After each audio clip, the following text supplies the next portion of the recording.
Turkey has now agreed to back Sweden's bid to join NATO. President Biden calls this a historic moment. James Carafano with us this morning. James, first of all, I want to deal with Sweden. Ukraine later. First, Sweden.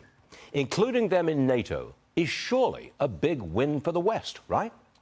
Well, when you add Sweden and Finland to NATO, and look, they've always been NATO friendly and worked well, but when they're going to be fully integrated into the NATO command structure and their assets are fully integrated in, it does a couple of things. It adds 800 miles of front to the Russians, and it turns the Baltic Sea into a NATO lake, and it gives NATO an extended platform into the Arctic. So when people talk about, well, it'll take the Russians 2 to 3 years to rebuild their military after the Ukraine war, even the reality is because of the new strategic obstacle they face, we're looking at 5 years, maybe a decade before Russia would have the capacity or capability to talk about an offensive against NATO and get away with it. James, that sounds good to me. I want to now talk about Ukraine. They may join NATO. Here's my question.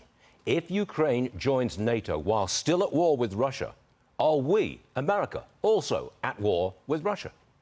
Well, I think you just answered the question. So NATO has what's called Article 5, which means that if we invoke Article 5, an attack against one is an attack against all. There's no way that if Ukraine joined NATO while they're in an armed conflict, that NATO would agree to trigger Article 5.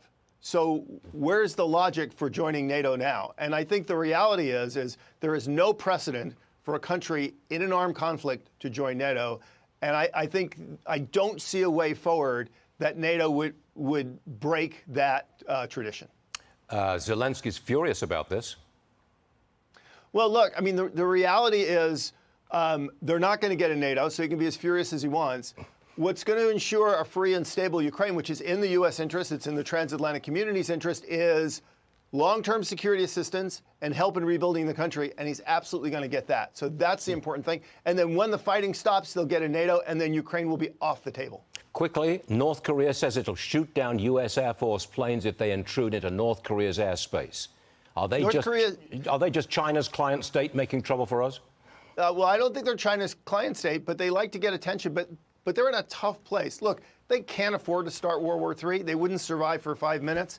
And the problem they have is you have a very strong South Korean government that's very pro-U.S. You have a very strong Japanese government that's very pro-U.S. And for the first time in a long time, you have a South Korean government and a Japanese government that want to work together. And they're all increasingly anti-Chinese. So you have a northeast triangle, the U.S., South Korea, and Japan. That is a formidable problem if you want to cause trouble in Northeast Asia. All good stuff. James Carafano, thank you very much indeed, sir. See you again soon. All right. Thank you, my friend.